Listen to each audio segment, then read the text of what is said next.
welcome to Project Kin's brand new premiere of a brand new series called The Speaker's Corner.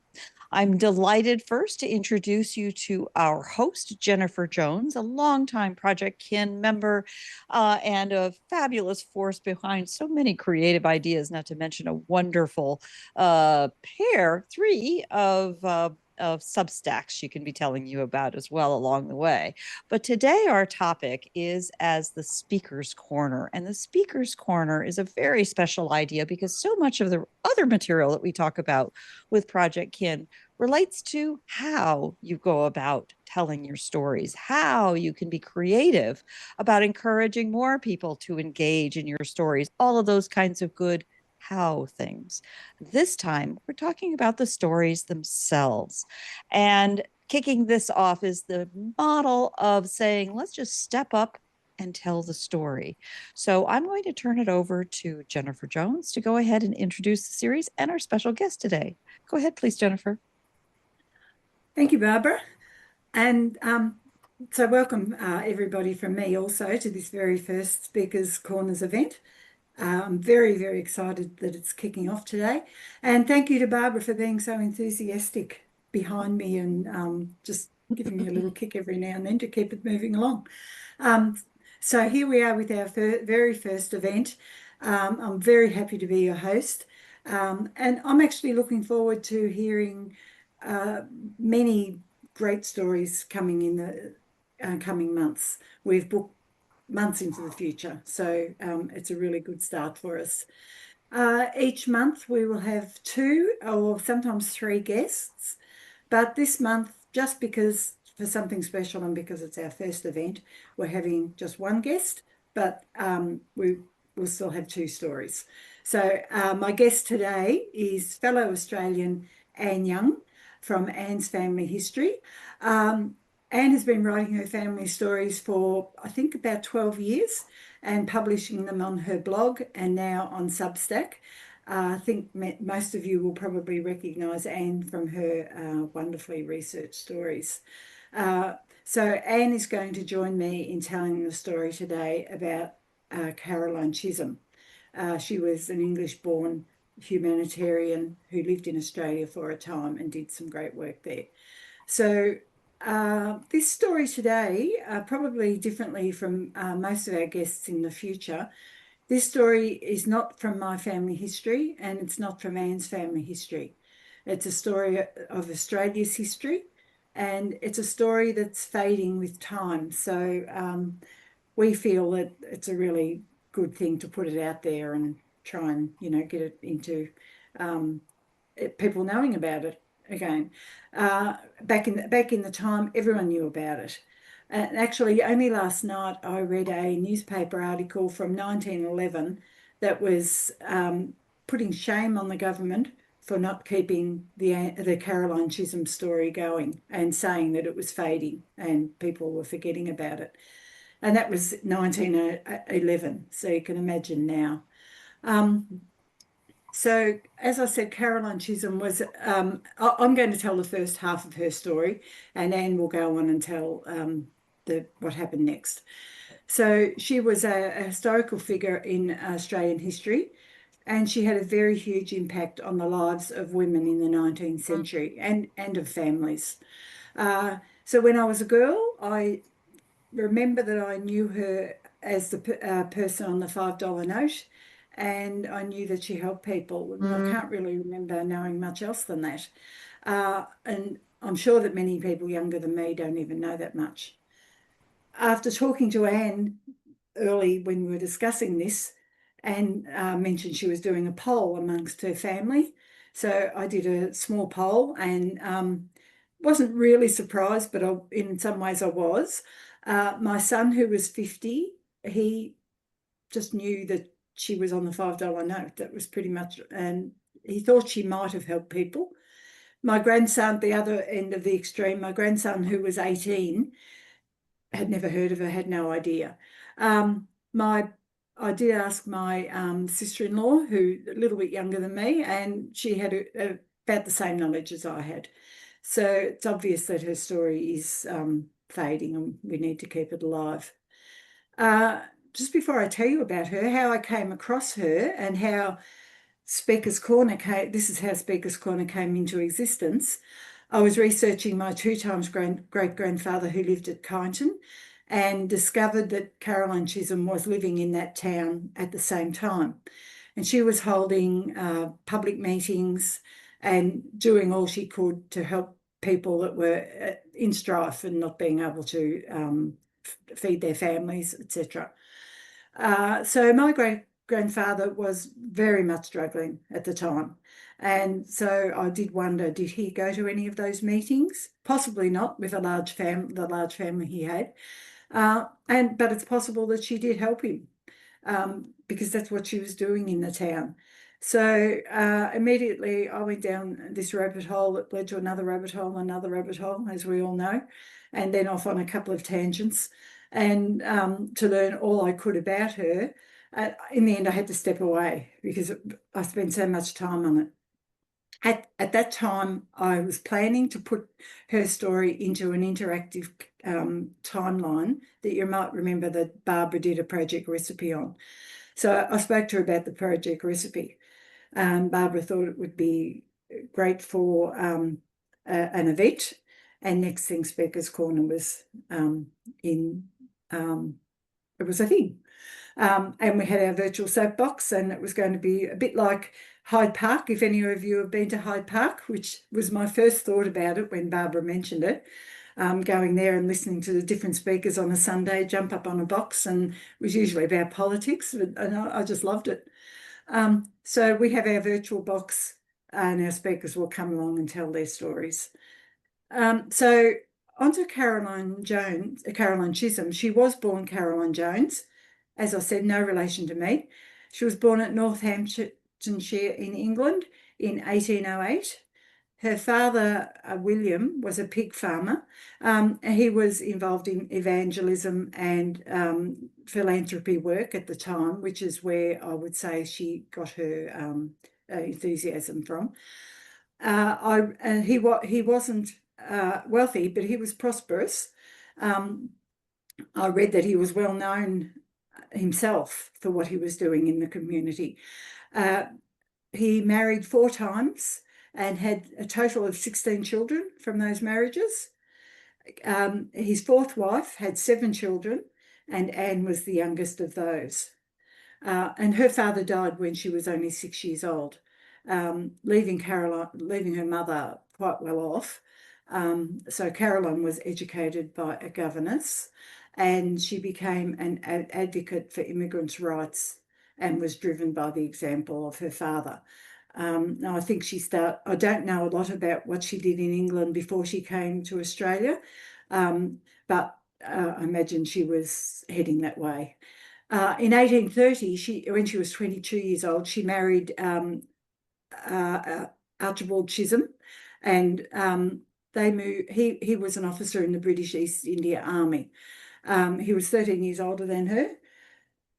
She set a condition on the marriage that she was able to continue with her philanthropic work, which I thought was probably quite unusual for the time. And throughout his life, he obviously agreed with her on that. And throughout his life, he wasn't always in great health, but he was always a great support for his wife's humanitarian work. So 2 years after they were married, he was posted to Madras in India. And it was shortly after they arrived that she requested the governor of Madras to assist her in establishing a school for the daughters of British soldiers posted there, after she noticed that they were becoming involved in crime and prostitution to support themselves. She received that support, and the Female School of Industry for the daughters of European soldiers was established. They were taught reading, writing, cookery, nursing, housekeeping, and subjects like that, religion, subjects like that. So when Carolyn and her husband left India, the school was taken over by the government and continued. So it was 1838 that they left India, and Caroline and her 2 children they arrived in Australia, her husband, no, I'll just go back. The reason that they came to Australia was he had taken leave from the military because he was unwell, and they felt that Australia, with its climate, was a better place for his health. So they arrived here with their 2 children, and immediately Caroline was struck by the situation of other immigrants that were arriving here. Uh, Many of them were alone, they were jobless, unable to support themselves, and they were completely unsupported. There was no plan for the immigrants that arrived and where they might go or who might look after them. And many of them were vulnerable to, especially the females, vulnerable to exploitation on their arrival here. If you think at the time, a huge number of immigrants were coming in, mostly British, but they were all mostly arriving with little or no support. So it was a little bit of a rabble in Australia at the time, with very little organisation to help them settle. So Caroline, that's what Caroline started to work on, helping she started off helping with female immigrants. They settled in Windsor in New South Wales, which is just outside Sydney, and had 3 sons. When in 1840 her husband was recalled back to his military service. So he went back and did that. Caroline and the children stayed here, and she continued just to work tirelessly to help women and families to settle. The other thing we have to remember about this time is that Australia was a very harsh country, and mostly a country of men. There were many convicts, farmers, labourers, and very few females. So Sydney wasn't really considered a very safe place for females to be on their own. At the time, there were many advertisements appearing in British newspapers urging females to emigrate to Australia to fill positions of governesses, domestics, and wives. People were not used to seeing women taking leadership roles in the community, but Caroline was never to be deterred by that. She was a very confident person and continually approached men in authority to ask for patronage to help her help the immigrants. At the time, the plight of immigrants wasn't thought to be important at all, and she was coming up against many brick walls. I have to say, though, that she was never, ever deterred by this. So the Australian Dictionary of Biography describes Caroline, and I'll read this, as russet-haired, tall, sweet-voiced, with a serene face. So I thought the sweet voice, that really interested me, because she began her humanitarian work by patiently requesting assistance from governments and potential patrons. But when she continually encountered resistance and opposition, she hardened her attitude and became uncompromising in her requests. And I did wonder then how sweet-voiced she was when that happened. She achieved all she did by this uncompromising stance, her personal charm, and which they said she had in spades, and by her unwavering support of her husband. At the time, New South Wales was going into depression. Workers were badly needed in the outer areas on farms, but the government was showing no signs of intending to assist immigrants to leave Sydney and find work in the country. Caroline became well known on the wharves as she met every immigrant ship that arrived. She made that her mission to meet every ship. And her intention in doing this was to help the immigrants. At the start, it was the females that she was intending to help, who were there alone, and she was going to help them find work, accommodation, and she knew to do that she would have to look outside Sydney. She even put many of them up in her own home in the early days, and put up her own money to support them. So in 1841, she approached the Governor of New South Wales and along with the proprietors of Sydney newspapers, with her plan for a girls' home. These girls were arriving, and it took time for her to be able to organise everything she needed to organise to get them out into the country.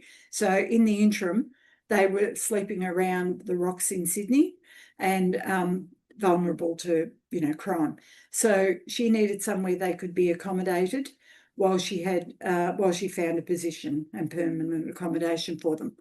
So they did give her the use of the Hyde Street barracks, which I read was in very bad condition at the time, but I suppose at least it was accommodation.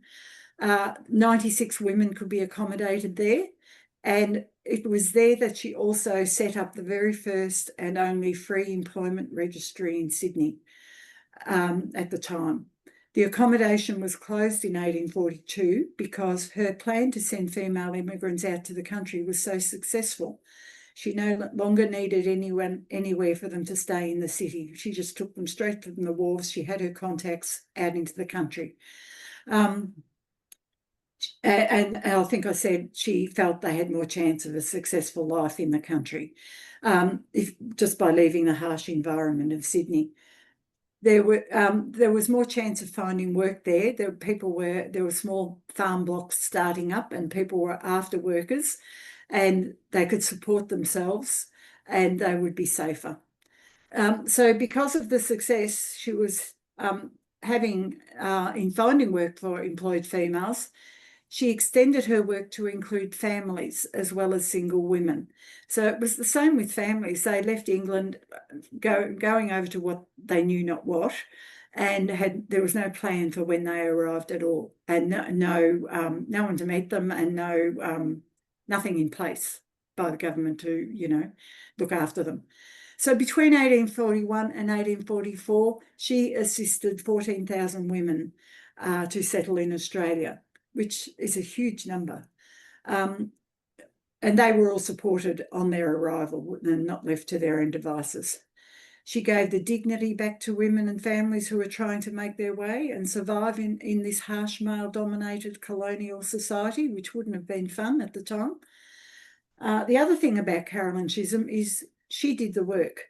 She didn't work in the comfort of the city or from behind a desk, and she didn't rely on government officials to get her work done. When she needed to, she put up her own money. She was given permission to frank her own mail at no cost. So this is how she was able to send pamphlets to people in authority all over Australia describing what she was doing and the assistance that she needed.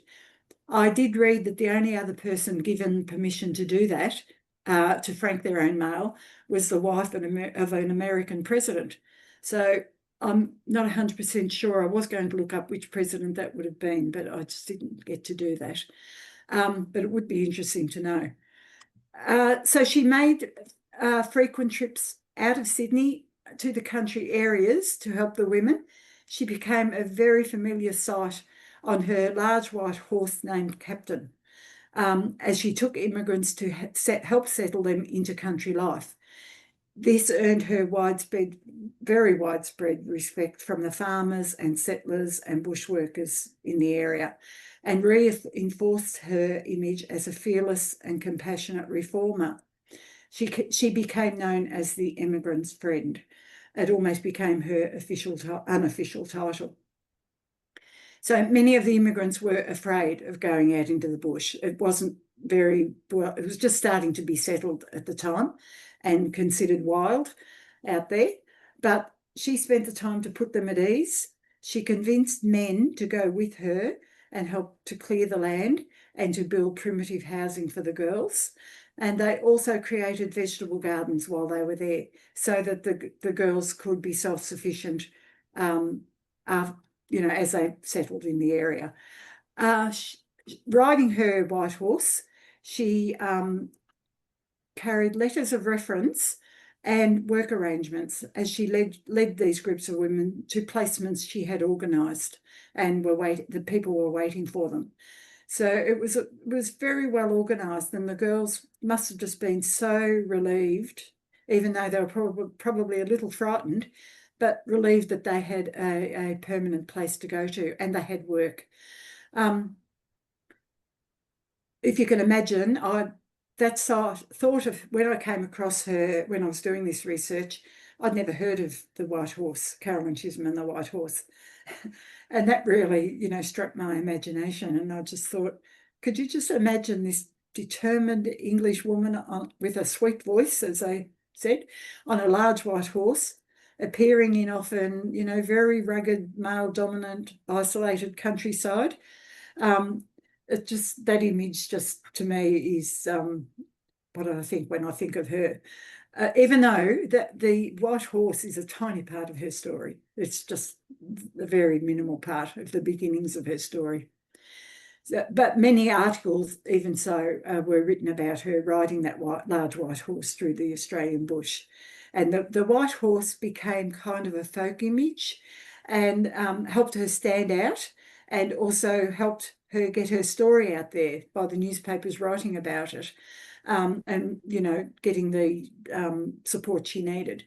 It was also stood out in public Australian colonial art and literature. There's quite a lot of art about Caroline Chisholm on this white horse. And it symbolises to me her determination and devotion to helping vulnerable immigrants, even if it meant doing it herself and riding her white horse to do it. So as I said before, she was completely unstoppable, even against the odds. She was selfless. She was a completely selfless and generous woman who lived an extraordinary life of helping others. She had a plan to help families settle on farming land, on this farming land with long leases. That was what she wanted to achieve, where they would be more likely to be able to support themselves than they would be in the city. And having a long lease would help them do that. So she, in creating these long leases, or trying to get long leases for the families, she faced opposition from current landholders and from the government, total opposition. So she went ahead at her own expense and arranged for 23 families to settle on land that was given to her by people that did support her. So 23 families got to have a good start. So even after her success and it was success that was talked about a lot in the newspapers, even after that success, her plan to continue to do this with a committee that she had formed to help with funding, it was rejected. So it was back to doing the work herself. Along the way, she did get support from people along the way. So because she was never a woman to give up easily or take no for an answer, she continued doing what she'd been doing and this humanitarian work to help immigrants, even in this refusal of help. She knocked on doors to raise funds. As I said, she continually sent out these pamphlets, and she used her own money to do what she could.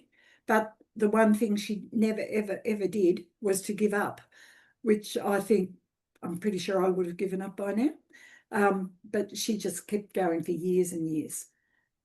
So in March 1842, Caroline Chisholm rented two side-by-side terraced homes in East Maitland.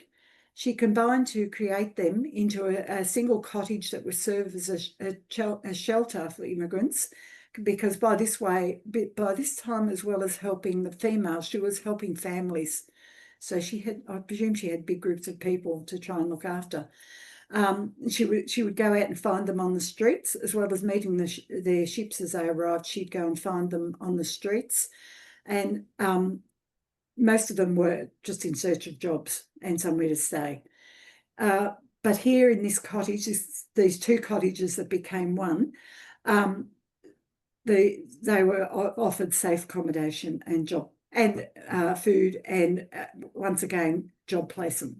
There was the opportunity there for job placement.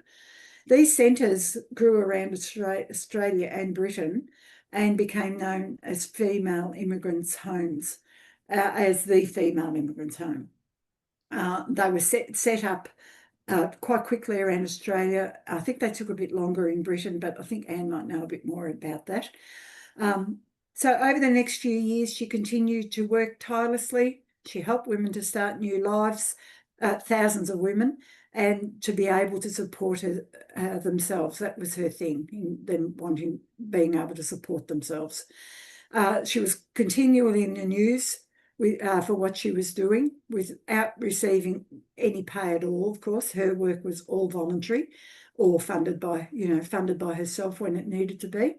And her husband was supporting her where he could. In 1845, he was, of course, he was still in Madras and she was here alone with her children. But in 1845, he was invalided out of the army due to ill health. And he came back here to work with his wife and help her with the huge job she had. Still receiving no assistance from government, they then started to travel throughout New South Wales and collected over 600 statements from immigrants about what life was like for them when they arrived in Australia. Her plan was to publish a guide and create this document for the people at home that were planning to immigrate to Australia. They still really didn't know what they were coming to. Australia was a new country. And she was hoping that this guide would give them the opportunity to get this new start without the struggle that the earlier immigrants had. So at that time, as she was doing that, she wrote a letter to the editor of the Sydney Morning Herald about children in Britain that she was concerned about. These were the children that had been left behind by immigrants who had come to us, by their parents who had come to Australia as immigrants. So to come to Australia, the parents could barely afford the voyage for themselves, let alone pay for their children. So quite oftentimes the children were left behind. The parents would come out, get settled, and send back home for their children. They would be sending money back home, but this was their plan, but it didn't always work that well. It was often a long time before the children got to come out here and reunite with their families, if ever, in many cases. So she convinced the New South Wales government, or the governor of New South Wales, to give free passage to all those children that had been left behind. And they agreed to do that on the condition that the children, when they arrived, were in good health and didn't need looking after on arrival. They could go straight to their parents. Also in this letter, she requested that free passage be given to subsequent children who would have been left behind in England when their parents decided to emigrate. So the government agreed eventually, and children were able to accompany their parents on the voyage with no charge. So this was a huge thing for families coming out here. An issue that always reminds me of an issue that I always think of with Caroline Chisholm is her own children. So she had 8 children all up, but some were born in England. But at the time when she was in Australia, she had 3, maybe 4 children. But I haven't read anything that says anything about her children. I read a couple of articles that said Caroline Chisholm should be staying home and looking after children and not doing what she was doing, helping people. But I'm sure she ignored those. So I did wonder who looked after the children. I imagine that when her husband was here, that he was the one looking after the children. But she was possibly paying for help, and her money was dwindling away, paying for help for her children to be cared for and help for immigrants and other families to be cared for. So I would say that's probably what happened. I don't say her children weren't well cared for. I'm sure they were. So she'd been in Australia for about 8 years. and she had had an absolutely huge impact on the country and on the people. And so by the time she left, she was very well known all over the country for her humanitarian work, and everyone knew of the immigrant's friend, as they called her. Um, I did come across, or Anne came across, a link that she sent to me that I found very interesting. And it was a link between Caroline Chisholm and the Earl Grey Orphan Scheme. Now, back earlier in the year, I did the blogging April A to Z challenge, and my theme was the Earl Grey Orphan Scheme. And I did that because my 2 times great-grandmother was one of those Earl Grey girls. And she had come to Australia under that scheme. It turns out that Earl Grey was encouraged by Caroline Chisholm to start the Earl Grey Orphan Scheme. So I found that very interesting. And as I was researching Caroline Chisholm, before I knew about this connection, it did occur to me at times that much of what she was doing reminded me of bits of the Earl Grey scheme, even though both schemes were totally different. Caroline Chisholm's scheme was different to the Earl Grey Orphan Scheme, but I can now see how it was that she was in, helped to get that scheme going. So the family returned in 1846 to England. She had another son on the return voyage to England. I haven't seen any explanation for her return, but I imagine she possibly went back to lobby for help, for funds for what she was doing here, or perhaps it was her intention to go back and help the immigrants over there to be organised to have a settle down here very quickly, and may know more than that. One thing I do know for sure is that her work didn't stop when she left Australia. So that's about it for my side of the story. So I'll hand over to Anne, and she can continue on to tell the story of what came next for Caroline Chisholm. Thanks, Anne.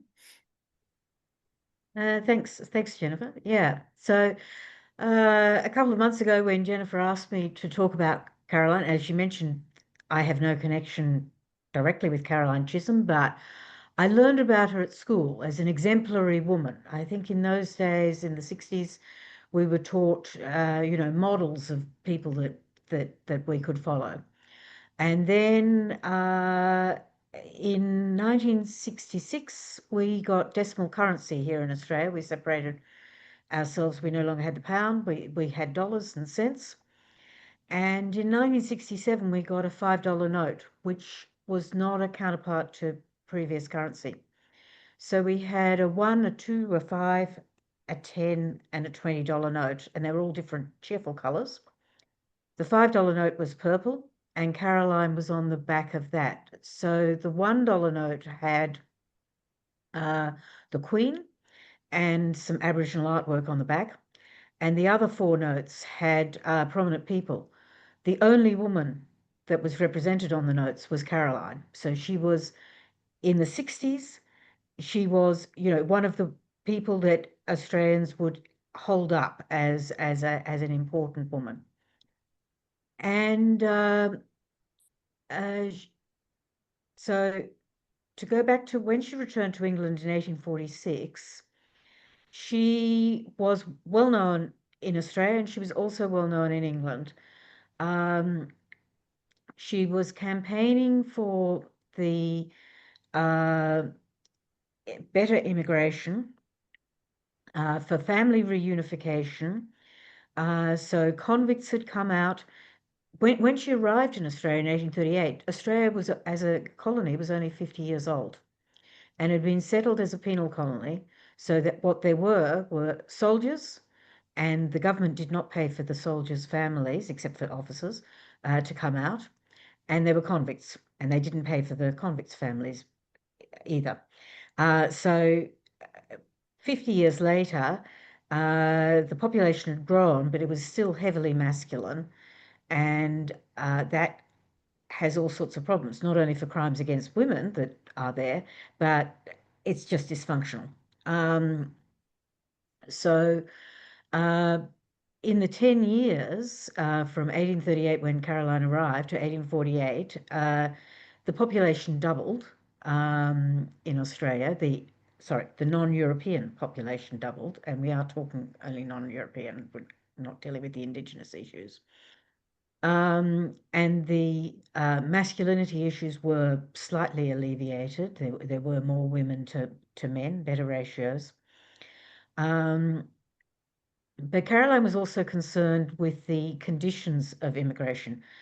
To get to Australia, it was a 3-month voyage. It's much, much further than across the pond from England to America. It's a really, really long, arduous journey. And when Caroline sailed back to England on the Dublin in 1846, she thought it was a dreadful voyage. It wasn't made better by the fact that she gave birth on the voyage. So that would have been a real challenge, and she wasn't able to feed the baby, and it would have been pretty terrible. But she was very practical. She was single-minded in her focus about what she wanted to achieve, and she was very practical. So she redesigned ships for immigration. She took these testimonials that Jennifer talked about how she'd gathered, and she used them in her campaigns. And one of the places where she got a lot of publicity was she met up with Charles Dickens, famous author at that time, and he set up a new magazine called Household Words. And in his first issue of Household Words, he had a 5-page article, lengthy slab, dedicated to these letters of immigrants compiled by Mrs. Chisholm, and he introduced them.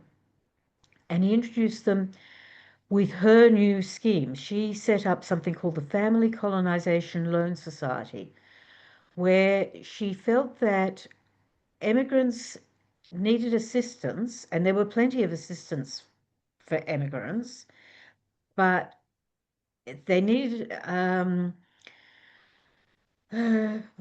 one of the things that happened was there was a bounty scheme, and the immigrants that would be collected, and the bounty would be paid for their safe arrival.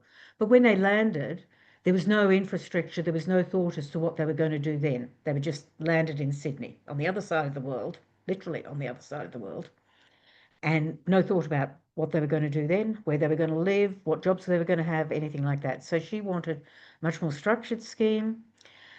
She wanted the immigrants to contribute to their own passage, but that at least half the passage money would be loaned, and then they would repay it when they were settled in Australia. So she set up this scheme, and Dickens was one of the sponsors through his magazine and telling the stories about why people would want to emigrate. So her testimonials were partly about how the settlers in Australia would really like their families to join them. And it was, I think, it's extended families, not just missing children and things like that, but,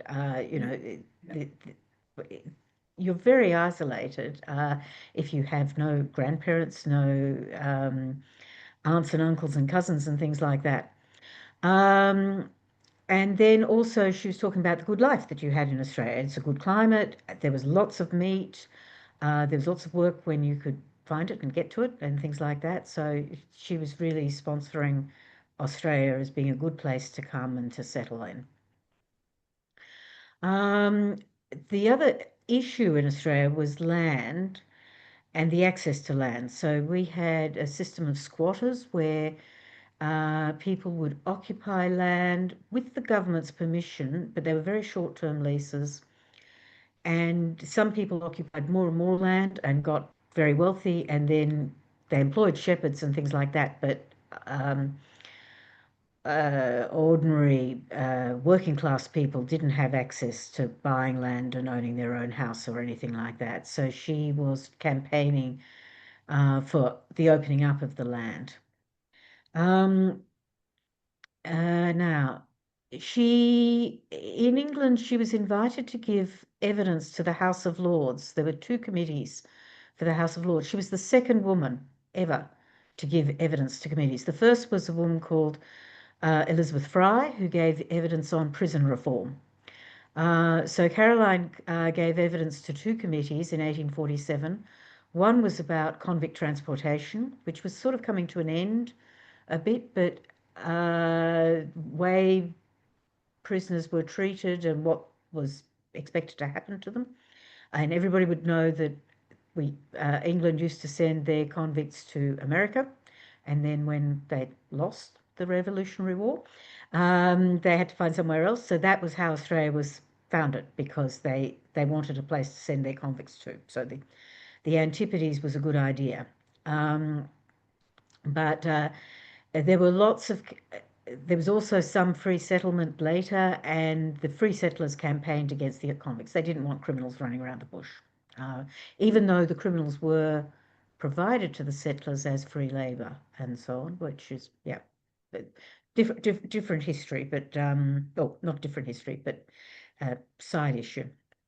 Caroline's evidence to that House of Lords committee wasn't so successful. I mean, she was listened to and so on, but I don't think she influenced things. The other committee was to do with the problems in Ireland and the potato famine, and the issue there, she was seriously listened to, and that emigration would be a solution, finding new homes for people and so on. So as well as talking to the government, set up the Family Colonisation Loan Society, which was sponsored. She spoke at lots of public meetings. She gained subscriptions and things like that. Her own house became an Australian information centre. A room was even furnished as if it was steerage accommodation on a boat. And she and her husband answered 140 letters a day, every day, for years.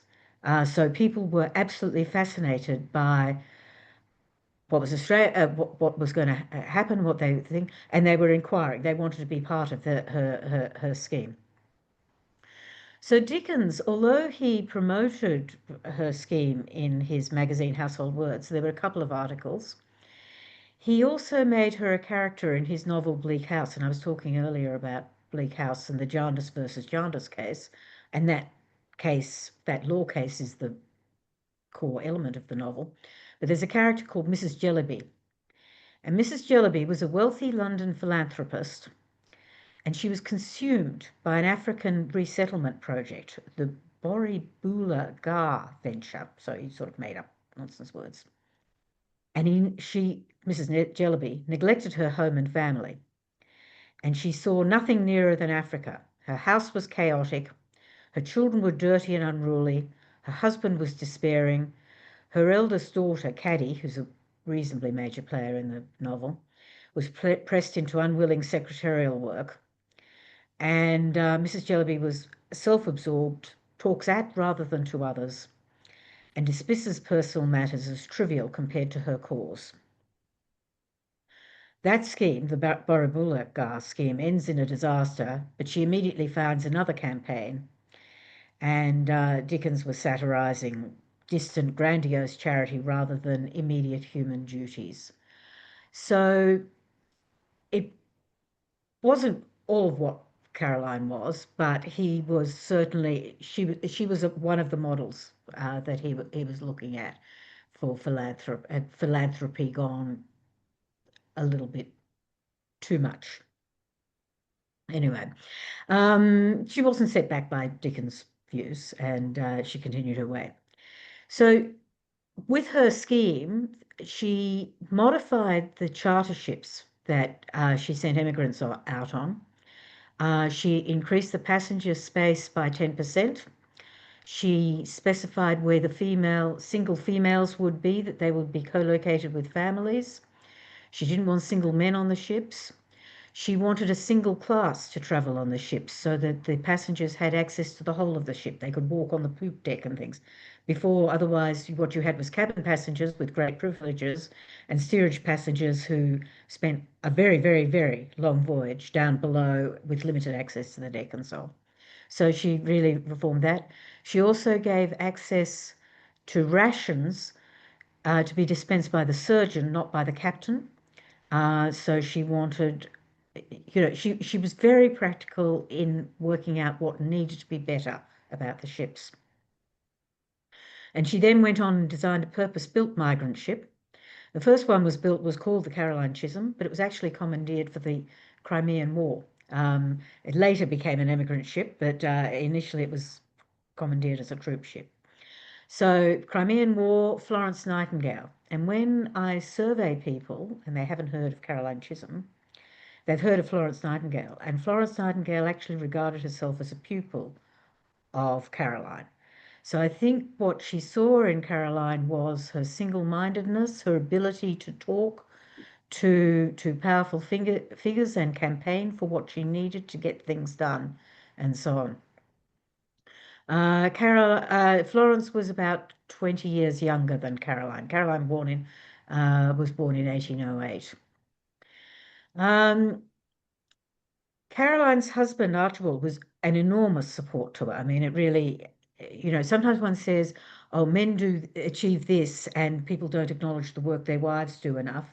I feel it's the same with Caroline, that people talk about what Caroline achieved and they don't acknowledge how her husband really supported her, both financially and in practical ways, with writing the letters and so on. But anyway, he went to Australia in the early 1850s, initially to South Australia and then to Melbourne, Victoria, to be an agent for the scheme. So to deal with the immigrants as they arrived in Australia and find them jobs and things like that. And then Caroline herself returned to Australia in 1854. She arrived in Port Phillip in July 1854 and was welcomed. There was, people knew who she was and that she was coming and things like that. So before, in the 1830s and early 1840s, she'd been in Sydney. She was now in Victoria. Now, you possibly don't know much about Australian history, but the early 1850s was when gold was discovered. And Australia's population trebled between 1848 and 1858 as people surged to come and dig gold. So they'd dug gold in San Francisco, and we got an awful lot of immigrants from San Francisco and the California diggings to Australia. And the goldfields of Victoria and New South Wales were very wealthy, and some people did very well. It's a sort of gambler's attitude, though. You might strike it lucky. It transformed Australia, and Caroline arrived in the middle of this. So the gold was discovered in 1851, 1852, 1853, everything had gone nuts. In 1854, the diggers were getting very resentful. To control the mining, the diggers were charged a license fee that was the equivalent of 3 times average wages. The government did not want people mining gold. That was not a useful thing. They wanted people working as policemen, as shepherds, producing food, making roads, all sorts of productive work, and gold mining was not that. In the meantime, the gold miners were paying this enormous fee, and they paid that fee whether they found gold or not, and they weren't getting very much for their money. The roads were abysmal, really, really terrible, and the mining sites, they felled the timber all over the place.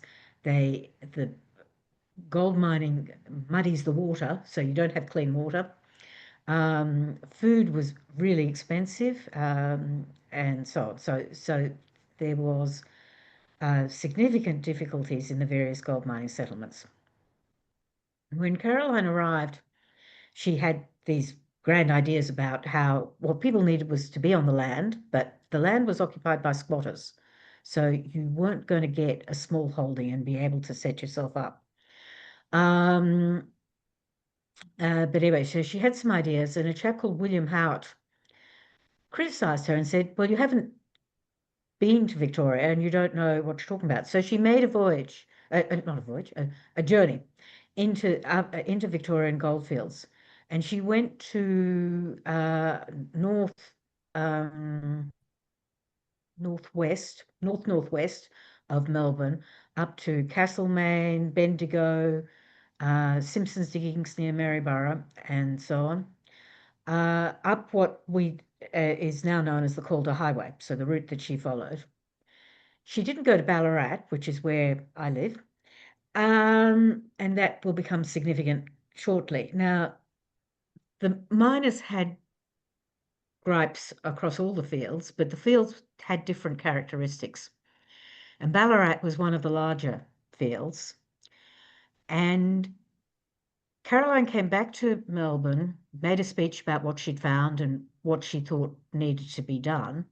At that same time, there was a monster meeting at Ballarat with 10,000 miners who met under a particular flag, the Eureka flag. It was a picture of the Southern Cross, and were campaigning for reduced license fees, uh,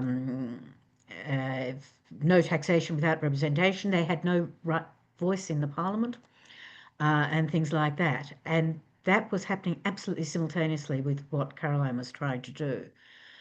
And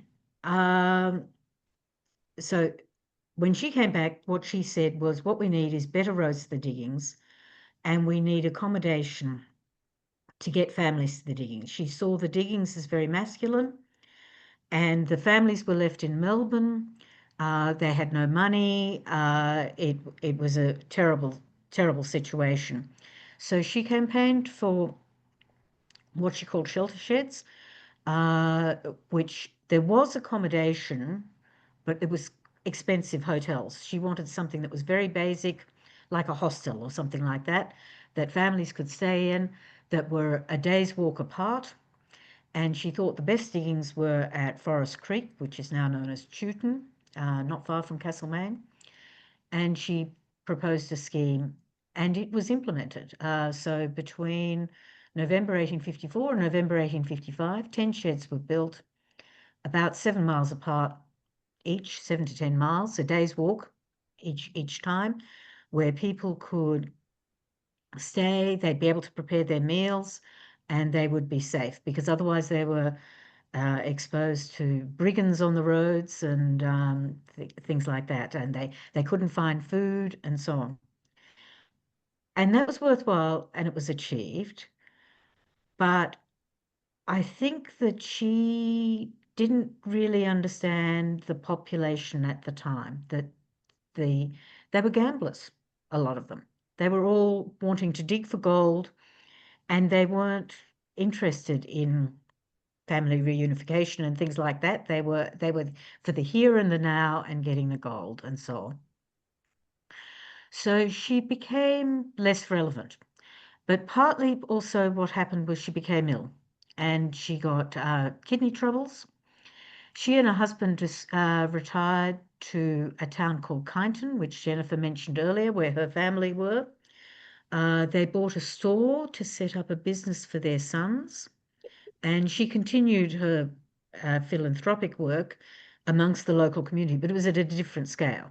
So before, I mean, she was solving the world's problems with immigration and the starving people in Ireland and the overcrowding in England and things like that too, and sending them out and so on, and reforming the immigration thing. But she had already started to slip into less prominence. And yes, I think certainly her ill health and her inability to continue to campaign and publicize her causes was part of it, but part of it was that the world had moved on. Interestingly, one of the leaders at Ballarat was a chap called Peter Lalor or Lawler. I can never work out. He was an Irishman, so I'm not sure quite how they say it, and Victorians can never agree. He was one of Caroline's emigrants. He came out on one of her ships called the Scindia, only 2 years before the events at Eureka. So Eureka was the only armed rebellion on Australian soil and was a really big deal, but it wasn't. So as I said, it was happening at the same time, and it kind of overtook what Caroline was trying to achieve. They lost the rebellion. The soldiers won, but they won the the whole war because everything was reformed. They could buy land, which Caroline had been campaigning for. They got something called a miner's right, which came with a small parcel of land, ability to get. The fees were reduced. There were all sorts of reforms that made mining better. So in Kyneton, yes, her family had a store. Um, then her illness continued, and it was recommended she go to Sydney because it was a better climate. Kyneton is cold. Um, and so she went to Sydney. She'd started to run out of money, so she'd inherited some money from her father, and she funded herself largely philanthropic efforts. She really wanted to be independent. She used to get sponsorship from subscribers and things like that, but she didn't want um, government money particularly. But the government did vote her a pension, but it wasn't enough. She opened a boarding school for a couple of years in Sydney, and then she decided to return to England in 1866, taking her youngest children with her. I think for the sake of their education, that she wanted them to be educated in England. She was granted £100 a year civil list pension, so the government of England, and she died in Northampton, where she was born, and was buried there. Her husband died not long after and was also buried with her, and her tomb reads "The Emigrant's Friend." So, yeah, she was remembered when she died, but not nearly as famous as she had been 20 or so years before. Then she was really seriously famous. Most people had heard of her. So then she's faded in and out of popularity in Australia. Right now, I don't think she's very well known since she disappeared from the currency. Our currency was changed to plastic notes in 1992, and she was dropped from the currency amid much protest at the time. But I think younger people haven't heard of her because she's not on our $5 note anymore. And I think also they're not educated about exemplary people in the same way that our curriculum in the 1960s was. So, we were told about Florence Nightingale and Caroline Chisholm and explorers and all sorts of people as model people that we could model our lives on. I don't think that that's how people talk. The other thing that I found was apparently at the moment 31% of residents in Australia are foreign born right now, and that is the highest proportion since the 1890s. Um, and those people, of course, they're in the main not British immigrants. They're from other countries, China and India and things like that. And Florence Nightingale's story doesn't necessarily speak to them unless we make it relevant to them and their immigration experience. But it's a very British story. It's about British immigration to Australia. It's about early settlement of Australia, and that's not where the current thinking about Australia is. So yeah, I think that's also contributing to why she's not remembered. We need to find stories or ways to connect those stories to our present population. Yeah. But, yeah. That's probably all. Was there anything else, Jennifer, that you thought? No, I just my ears pricked when you were talking about Peter Layla. Isn't it amazing that he came out on her ship? That's amazing. But he, I presume, is still very well known. He's very well known, isn't he still, do you think? Well, in Ballarat he is because he was, yeah. Yeah, yeah. Apparently But I it think said he lost an arm at the time of the rebellion, which yes, lasted for about 15 minutes or something like that. But anyway, his yeah, arm yeah, was lost. yeah. And lots of people claim to have helped at the operation to amputate his arm, so that it suggests he could have been an octopus. So many people helped. So he was famous for, and then other people helped to get him to escape down to Geelong and Yeah, things like that. So yeah, yeah, no, yeah, he's yeah, very well known, and there was a hotel named after him and so on. yeah, And there's of course an electorate named after him. There's an electorate named after Caroline. There's a suburb in yeah, Canberra named after Caroline. her school's yeah, named after her.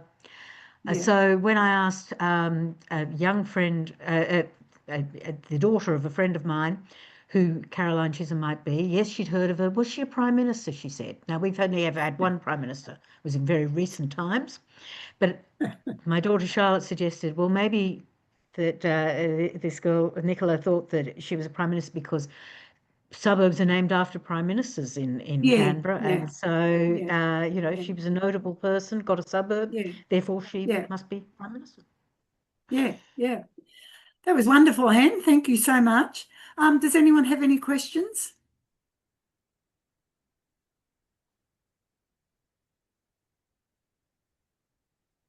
When we were talking, oh dear, sorry, I don't know if I can kill that.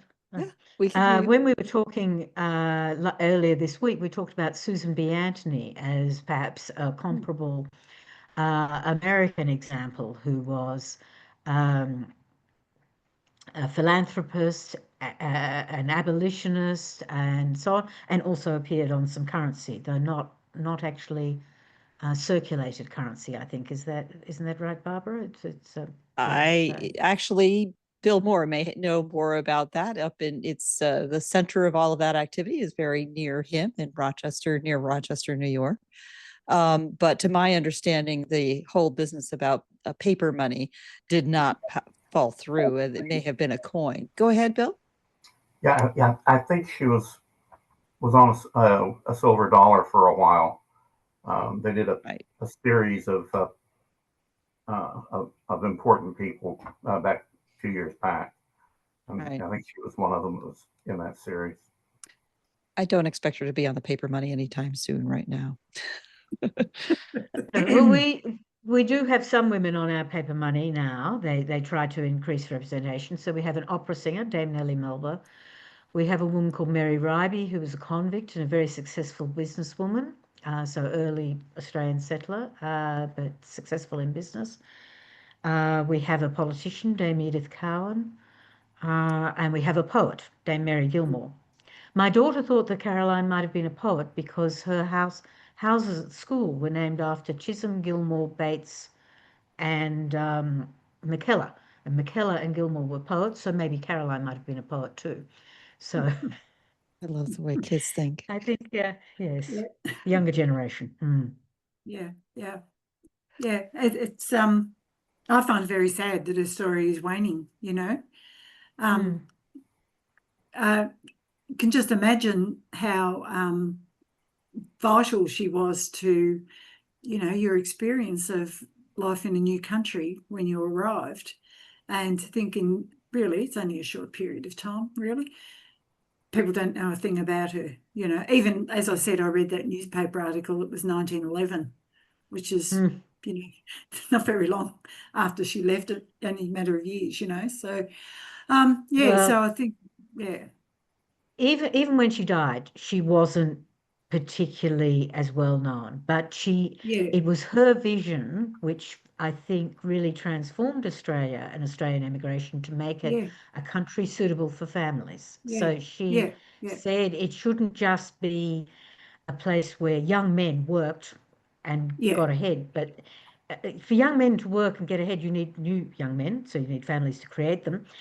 You need them to be supported and things like that. It yeah, was a very yeah, short-sighted vision before yeah, she came along and established yeah, it.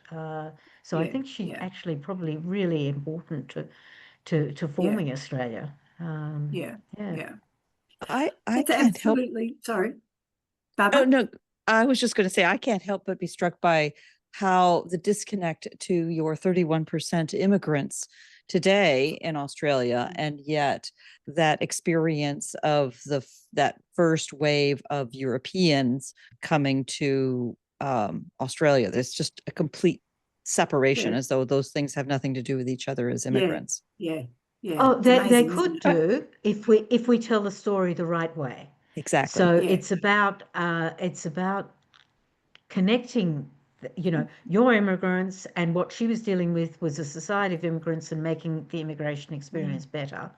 And if we tell that story, perhaps we can connect to younger people. But you know, and the idea that she spoke up for what she believed in and spoke to the powerful governors and things like that, and before parliamentary committees, and was, you know, in a time when women did not speak up. Yes. But I think it wasn't just that she was a woman and a trailblazing woman. It was uh, she was very single-minded and knew what was right and was prepared to put forward her views.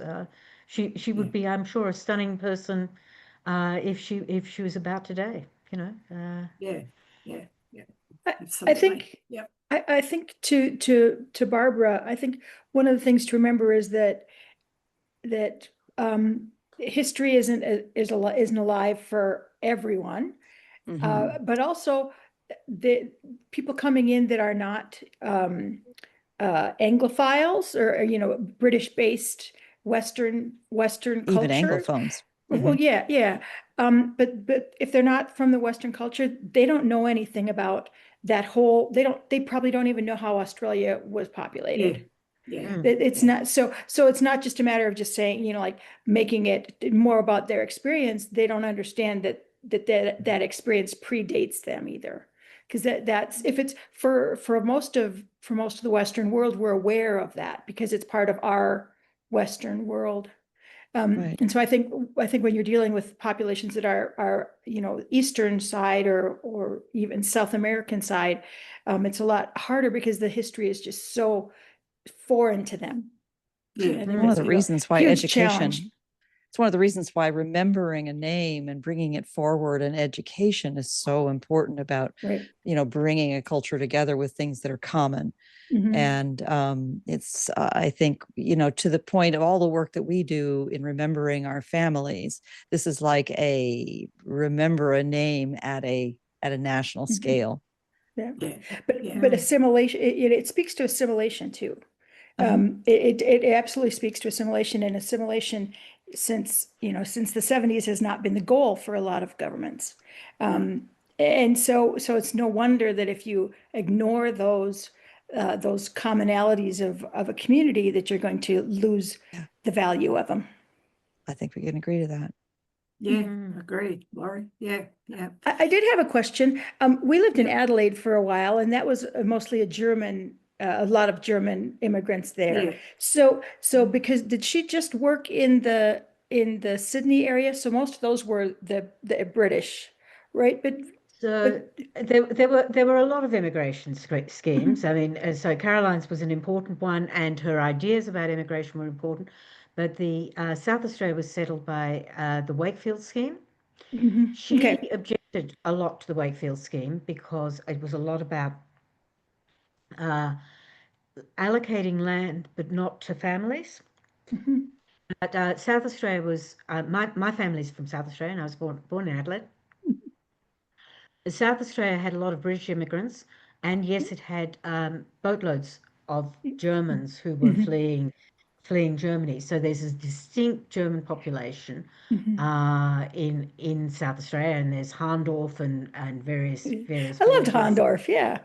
Yeah, no, it's a terrific place.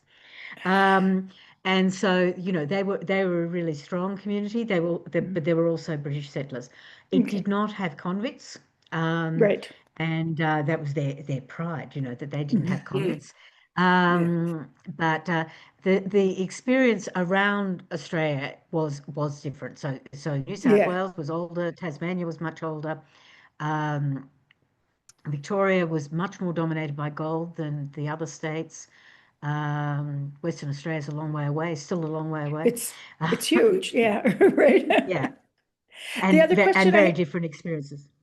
The other question I had was, she was dealing primarily just with voluntary immigrants, not convicts, right? When she, Yes, though the first House of Lords committee that she spoke to was actually about transportation and therefore convicts.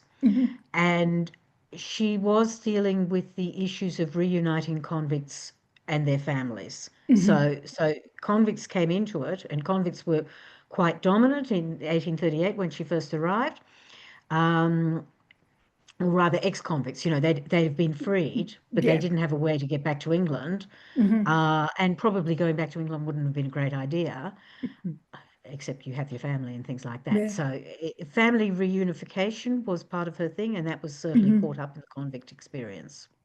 Okay. Yeah. Okay. Those are my questions. Thanks, Laurie. Any more questions?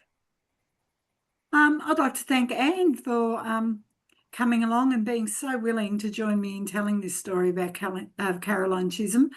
I wasn't sure when I asked Anne about doing this whether she would be happy to do it, because it's a big ask to ask someone to research and thoroughly research a person who is, you have no connection with family-wise. So, but I think along the way, Anne and I have learned a lot, and I'm fairly sure Anne has gone down just as many rabbit holes as I did and spent just as many hours, so many late nights just researching Caroline Chisholm.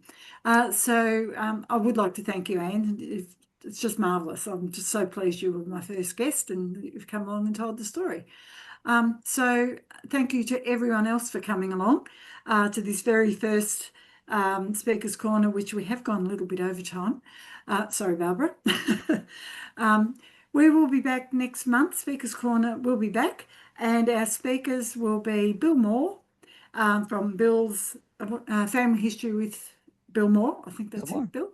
And genealogy from Aaron Youngless.